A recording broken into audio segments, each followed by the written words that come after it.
पढ़ाई करनी है, एग्जाम की तैयारी करनी है, लेकिन मन है कि पढ़ाई में लगता ही नहीं। नींद आने लगती है, मन भटकने लगता है। इतनी कोशिश करता हूँ ध्यान लगाने की, लेकिन ये ध्यान पढ़ाई में लगता ही नहीं। इधर उधर की बातें दिमाग में घूमने लगती हैं। कल पढ़ लूंगा, कल कर लूंगा, करते करते वो कल आ ही नहीं पाया। अरे ये पढ़ाई नहीं, एक चुनौती है। ये कोई परीक्षा नहीं, बल्कि एक जंग है। और ये जंग बहुत छोटी सी है, क्योंकि तुम्हें जिंदगी में आगे ऐसी ऐसी चुनौतियों का सामना करना पड़ेगा, ऐसी ऐसी जंग लड़नी पड़ेगी कि तुमको समझ में आ जाएगा कि जिंदगी जीना आसान नहीं होता। ये पढ़ाई तो तुमको उस आने वाले कल के लिए तैयार कर रही है। अरे अगर अभी इसी से हार मान गए तो आगे क्या करोगे? कब तक सचिन तेंदुलकर और बिल गेट्स का एग्जाम्पल देकर खुद को समझाओगे कि उन्होंने भी तो पढ़ाई नहीं की थी? अरे उनके दिल में एक जुनून था, एक जज्बा था। अपने आप से पूछो, तुम्हारे दिल में ऐसा कौन सा जुनून है, ऐसा कौन सा जज्बा है जो बिना पढ़ाई के तुम्हारे हर सपने को पूरा कर दिखाए?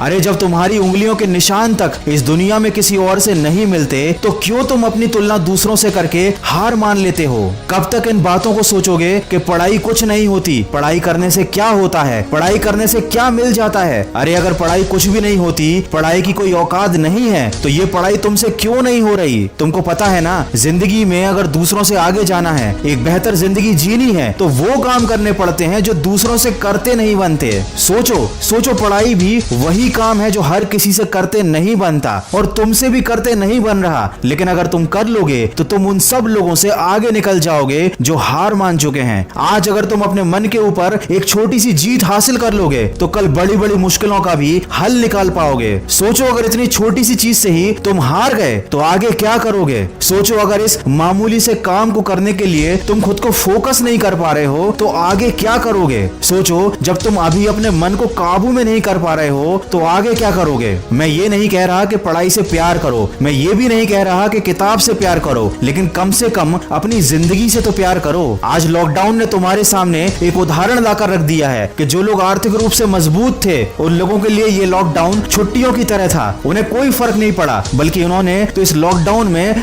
मजे लूटे, क्योंकि शायद उन्होंने काफी पहले मेहनत कर ली थी, पढ़ाई कर ली थी, खुद को इतना काबिल और सक्सेसफुल बना लिया था कि आज की इस बुरी परिस्थिति का उन पर कोई प्रभाव नहीं पड़ा। और जिन लोगों ने सही समय पर अपने समय का इस्तेमाल नहीं किया, उन्होंने अपने मन को काबू नहीं किया था, अपने आप को सफल नहीं बनाया था, आज उनकी जिंदगी जहन्नुम से भी बदतर हो चुकी है। दोस्त, जिंदगी का कोई भरोसा नहीं, परिस्थितियों का भी कोई भरोसा नहीं। आज अच्छी हैं तो कल बुरी हो सकती हैं। आज माँ बाप तुम्हें बिठाकर खिला रहे हैं, कल कौन खिलाएगा? आज तुम सबकी जिम्मेदारी हो, लेकिन कल सबकी जिम्मेदारी तुम्हारे कंधे पर आएगी और तब तुम्हें सारी चीजें क्लियर हो जाएंगी, लेकिन एक पछतावा रह जाएगा। उस दिन पछताने से ज्यादा बेहतर है आज थोड़ा सा कष्ट उठा लो, अपने आलस्य को एक गठरी में डालकर कमरे के किसी कोने में फेंक दो, मन को भटकाने वाले विचारों को आग लगा दो, समय को बर्बाद करने वाले मोबाइल को स्विच ऑफ कर दो, अपने दिमाग को थोड़ा खाली करो और एक बार फिर से मेरी कही बातों को जरा ध्यान से सुनो।